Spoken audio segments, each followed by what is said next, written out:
बहुत ज़्यादा आगे तक ले जाएँगे और बिज़नेस ग्रोथ में काफ़ी ज़्यादा आपको मदद मिलेगी। दोस्तों मेरा एक बिज़नेस ग्रोथ वर्कशॉप होता है संडे को।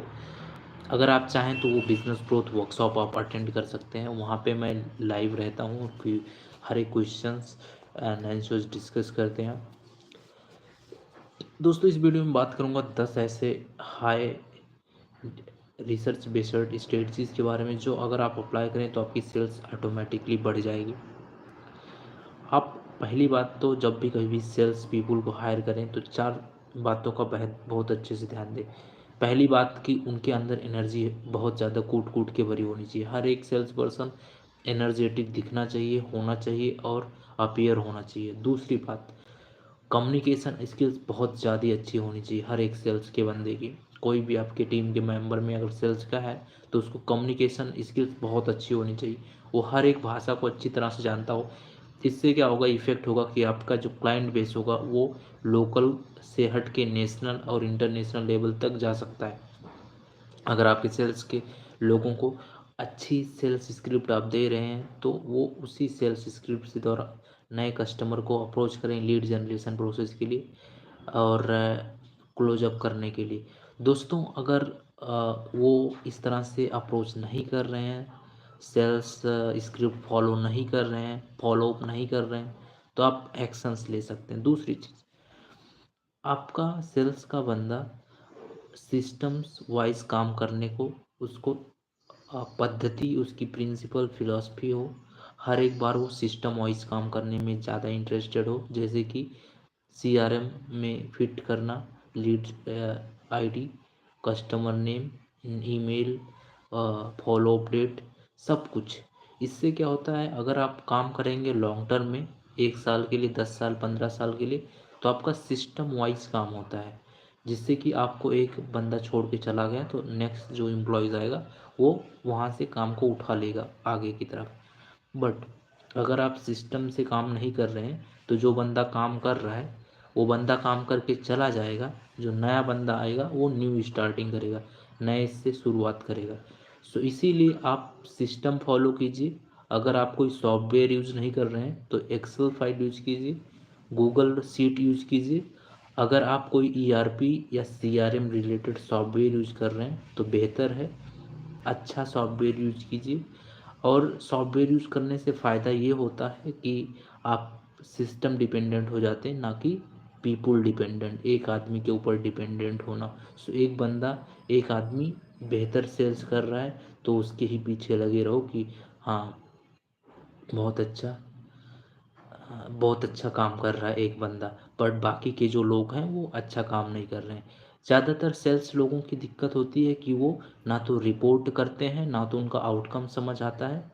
सो दिक्कत ये आती है, उनका ना तो आउटकम समझ आता है, ना तो क्या सेल्स कर रहे हैं, कितने उन्होंने कॉल किए, कितने लोगों को अप्रोच किया, कितने लोगों को कोटेशन सेंड किया। ये सब चीज़ें हमें समझ नहीं आती, पता ही नहीं चलती। सो ये सब समझने के लिए हमें एक tracking system, performance analysing system अब अडॉप्ट करना होगा, जिससे कि हम समझ सकें कि हमारे जो सेल्स के बंदे हैं वो क्या कर रहे हैं। पहली चीज़, हर एक सेल्स के बंदे से बोलो कि कभी भी किसी भी कस्टमर को कांटेक्ट कर रहे हो तो उसे पर्सनलाइज्ड मैनर में उससे अप्रोच करो, क्योंकि जब उसके साथ में आप पर्सनलाइज होकर बातचीत करोगे, पर्सनलाइज होकर कोटेशन शेयर करोगे, जूम मीटिंग पे आओगे, लाइव आओगे, उसे अपने प्रोडक्ट के बारे में बताओगे, तो वो पर्सनलाइज होके जो है एक्शंस ले पाएगा, डिसीजन ले पाएगा और आपको वो ट्रस्ट दिखेगा और लॉयल्टी बिल्ड होगी आपके कस्टमर के साथ में। दूसरा, आप फोकस करो कस्टमर के साथ में प्रॉब्लम सॉल्विंग अप्रोच। आप ज़्यादातर बिजनेस लोग क्या करते हैं कि वो प्रोडक्ट बेच के और भागने के चक्कर में लगे रहते हैं। तो आप फोकस कीजिए कि कस्टमर की प्रॉब्लम को रिजॉल्व करना, आफ्टर सेल्स सर्विस प्रोवाइड करना, जिससे कि वो आपके साथ में काफ़ी लॉन्ग टर्म की बॉन्डिंग बनी रहे। दूसरी चीज़, आप उनसे टेस्टिमोनियल, फीडबैक, रिव्यू के लिए आग्रहित करें, जिससे कि उन्हें अच्छा भी लगेगा और वो दूसरों लोगों को उस प्रोडक्ट के बारे में, उस सर्विस के बारे में रिकमेंडेशन करेंगे, जो कि आपके लिए काफ़ी ज़्यादा फ़ायदेमंद होती। दोस्तों इन फ्यूचर सबसे ज़्यादा जो ज़रूरी चीज़ होती है वो होती है आपका ट्रस्ट बिल्डिंग। और ट्रस्ट बिल्डिंग कहाँ से आएगा?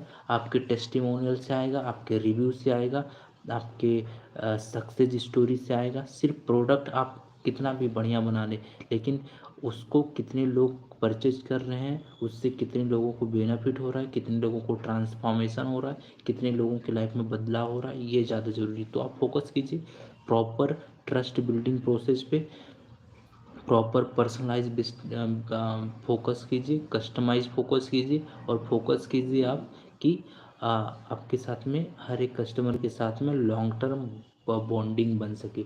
लॉन्ग टर्म बॉन्डिंग मतलब लॉन्ग टर्म में वो कस्टमर आपके साथ जुड़ सके। सो इस बात पे आप काफ़ी ज़्यादा ध्यान दीजिए, क्योंकि इससे क्या होगा, आपका ट्रस्ट बिल्ड होगा, विश्वास बिल्ड होगा, और वो आपके साथ में जो कस्टमर जुड़ा है वो एक बार खरीदेगा, फिर बाद में खरीदेगा, दूसरे को भी बताएगा कि इस प्रोडक्ट के बारे में, आपके प्रोडक्ट के बारे में, आपके सर्विस के बारे में। सपोज कीजिए कि मैं एक बिज़नेस से जुड़ा हुआ हूँ, तो मेरे जो दोस्त हैं वो भी उसी बिज़नेस में हैं, तो मैं क्या करूँगा कि आपके प्रोडक्ट के बारे में उनसे भी बात करूँगा। सपोज कीजिए ऐसा है कि आप मेरा एक सॉफ्टवेयर बिजनेस है, और मैं CRM रिलेटेड सॉफ्टवेयर बेचता हूँ, customer relationship management related software. So अगर आपका सॉफ्टवेयर अच्छा है, आपकी टीम हमें सपोर्ट प्रोवाइड करती है, तो मैं क्या कहूँगा, अपने दोस्तों को भी रिकमेंड करूँगा कि इनका सपोर्ट सिस्टम अच्छा है, इनकी टीम हर बार फ़ोन उठाती है, रिप्लाई करती है, मैसेजेस करती है, 24/7 अवेलेबल रहती है। आप इनसे लीजिए, क्योंकि ना सपोर्ट सिस्टम है। तो ट्रस्ट बिल्डिंग जो है कस्टमर रिलेशनशिप के लिए सबसे ज़्यादा अच्छा है, क्योंकि सबसे अच्छा मार्केटिंग है माउथ मार्केटिंग, रिफर्ड मार्केटिंग, जिसे हम कहते हैं रिफरल मार्केटिंग। सो अगर रिफरल मार्केटिंग पे ध्यान दीजिए, आप ट्रस्ट बिल्डिंग पे ध्यान दीजिए, और सबसे ज़्यादा ज़रूरी है स्टोरी टेलिंग को। हर एक प्रोडक्ट के पीछे एक स्टोरी बनाइए कि ये स्टोरी है, ये कहानी है, क्योंकि लोग जब कहानियाँ सुनते हैं तो अपने आप को उस चीज़ से अडॉप्ट कर पाते हैं। सो अपने प्रोडक्ट को स्टोरी टेलिंग माध्यम द्वारा लोगों तक भेजिए, लोगों को प्रस्तुत कीजिए, लोगों को दिखाइए। उसके बाद में सबसे ज़्यादा ज़रूरी है फॉलोअप्स लेना। हमारी सेल्स टीम अच्छा काम क्यों नहीं कर पाती, क्योंकि फॉलोअप्स नहीं लेती।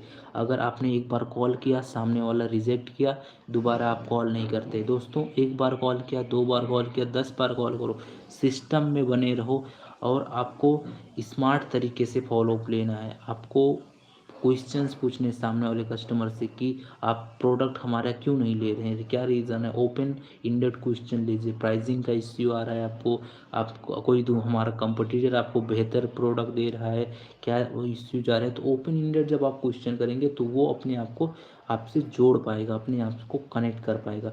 इसके लिए आप फॉलोअप्स लें हमेशा, और एक बार फॉलोअप्स नहीं, 2 बार नहीं, 10 बार, 20 बार, 30 बार फॉलोअप लीजिए, जब तक कि आप उसे क्लोज ना कर पाएँ। उसको इस तरह से फोमो स्ट्रेटजी में समझाइए कि अगर आपका प्रोडक्ट सामने वाला आपका कस्टमर नहीं ले रहा है, तो आपको 30%, 40%, इतने रुपए की, इतने लाख की हर महीने, हर दिन उनको नुकसान हो रहा है, लेबर इनएफिशिएंसी में, सिस्टम वाइज काम ना करने की वजह से, या फिर आपका प्रोडक्ट यूज करने की ना वजह से, मशीन आपकी नहीं बिक रही। कोई भी प्रोडक्ट आप बेच रहे हैं तो आपको फोमो स्ट्रेटजी यूज करना है। सामने वाले को ऐसा मन में फियर लगाना है कि आप जितनी जल्दी हमारा प्रोडक्ट लेंगे, उतना कॉस्ट आपका रिड्यूस होगा, और आपका परफॉर्मेंस बढ़ेगा। तो उससे क्या होगा कि सामने वाला आपके प्रोडक्ट पे फोकस करेगा। दूसरा चीज़, आप अपने कस्टमर को प्रूफ दिखाइए कि हमने 100 लोगों को, 200 लोगों को, 1000 लोगों को आपका जो आपको प्रोडक्ट देने वो प्रोडक्ट दिया है। वो लोग अच्छे से वो प्रोडक्ट को यूज कर रहे हैं, उनकी इफ़िशियंसी बढ़ा है, उनका परफॉर्मेंस बढ़ा है। इससे क्या होता है कि आपको उनका एक्सपीरियंस बेहतर होगा। और इसीलिए फोकस कीजिए वीडियो टेस्टिमोनियल्स पे, कस्टमर रिव्यू को जो उन्हें दिखाएंगे, तो वो लोग ज़रूर उस पर फोकस करेंगे लेने के बारे में, और बेहतर करेंगे। लास्ट इस पे इस अर्जेंसी आप दिखाई कि ये आप प्रोडक्ट आपके लिए अर्जेंट है, और अगर आपने लिमिटेड टाइम के लिए है। जब आप ये बताएंगे कि आपका प्रोडक्ट लिमिटेड टाइम के अगर आपने नहीं खरीदा तो दूसरा कोई खरीद ले, जैसे कि रियल इस्टेट बिल्डर्स करते हैं। वो कहते हैं कि अभी ये फ्लैट कुछ समय के लिए है, दूसरा अगर आपने 10 दिनों के अंदर भीतर बुकिंग नहीं की तो पूरा फ्लैट बिक जाएगा। तो इसी तरह से आप उनको स्केरसिटी माइंडसेट में लाइए, अर्जेंट की माइंडसेट में लाइए कि ये आपके लिए अर्जेंट है, ये आपके लिए स्केरसिटी है। अगर आपने लिमिटेड टाइम का ऑफर चल रहा है, लिमिटेड टाइम के लिए अवेलेबल है। सिर्फ स्टॉक में 10 ही पीस पड़े हैं। सपोज कीजिए आपके स्टॉक में 1000